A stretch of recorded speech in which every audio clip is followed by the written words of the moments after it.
আমি পদ্মজা। পর্ব ৫। লেখিকা ইলমা বেহরুজ। হেমলতা চোখ সরিয়ে নেন। পদ্মজা জানে এই জবাব সে পাবে না। দাঁতে দাঁত চেপে কান্না আটকানোর চেষ্টা করে। হেমলতা এক হাত পদ্মজার মাথায় রাখেন। কাঁদিস না আর। মায়ের রং না হয় পাসনি, মায়ের মতো শক্ত হওয়ার চেষ্টা করতেই পারিস। পদ্মজা নির্লজ্জ হয়ে আবার প্রশ্ন করল, আম্মা, আমি কি আব্বার মেয়ে না? বলো না আম্মা। পদ্মজার চোখ বেয়ে জল পড়ছে। খুব মায়া লাগছে হেমলতার। বুক ভারী হয়ে আসছে। তিনি আবেগ লুকিয়ে কণ্ঠ কঠিন করে চেষ্টা করলেন। মার খাবি পদ্ম, কতবার বলবো তুই আমার আর তোর আব্বার মেয়ে। কি নাম আমার আব্বার? কি শান্ত কণ্ঠ পদ্মজা। হেমলতার চমকান, তবে প্রকাশ করলেন না। মেয়েদের সামনে তিনি কখনো দুর্বল হতে চান না। পদ্মজার দিকে ঝুঁকে কণ্ঠে খাদে নামিয়ে বললেন, তোর আব্বার নাম মোর্শেদ মোড়ল। পদ্মজা হতাশ হয়ে দীর্ঘশ্বাস ছাড়ল। মাকে খুব বিরক্ত লাগছে এখন।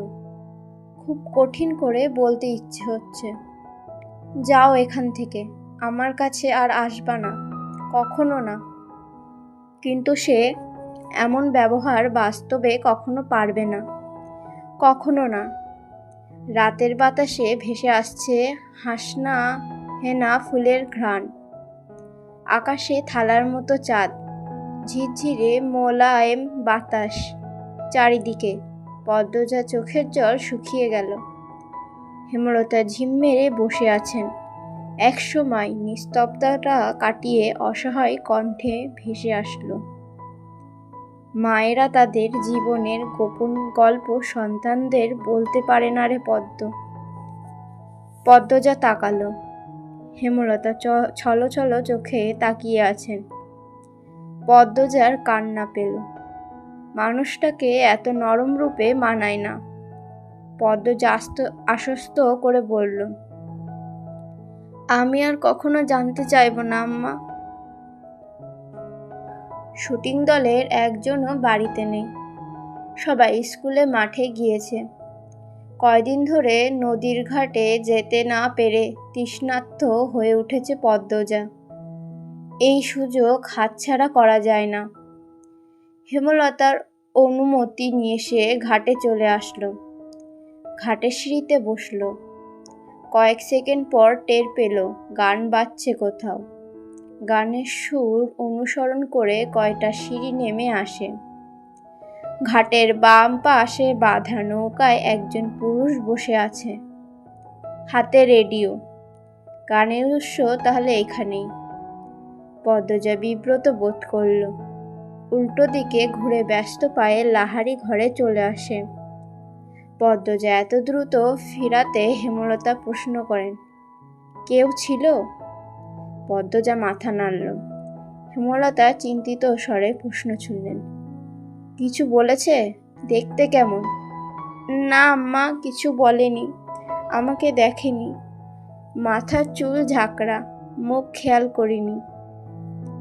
এইটাই তো লিখন শাহ নায়ক। পূর্ণা পুলকিত হয়ে বলল। হেমলতা আর কিছু বললেন না।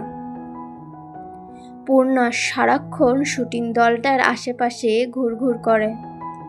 হেমলতা বিরক্ত হয়ে পূর্ণাকে কড়া নিষেধ দিয়েছিলেন আর না যেতে। যদি যায় মার একটাও মাটিতে পড়বেন না।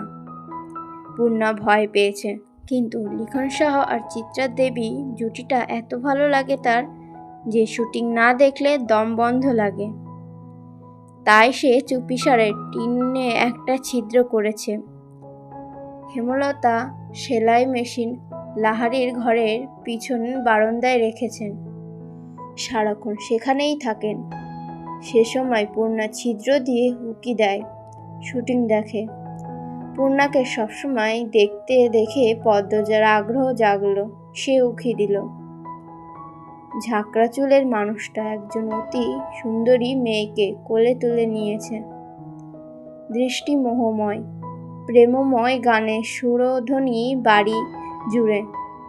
ক্যামেরা ধরে রেখেছেন কেউ কেউ, গানের শুটিং বোধ হয়। পদ্মজা অদ্ভুত অনুভূতি অনুভব করলো, লজ্জা পেল, চোখ সরিয়ে নিল। তো শ্রোতা বন্ধুরা, আজকের এই গল্পটি এখানেই রাখছি। পরবর্তী গল্প শোনার জন্য অবশ্যই চ্যানেলটি সাবস্ক্রাইব করে রাখবেন। তো খুব শীঘ্রই দেখা হচ্ছে, ততদিন ভালো থাকবেন, সুস্থ থাকবেন, টাটা।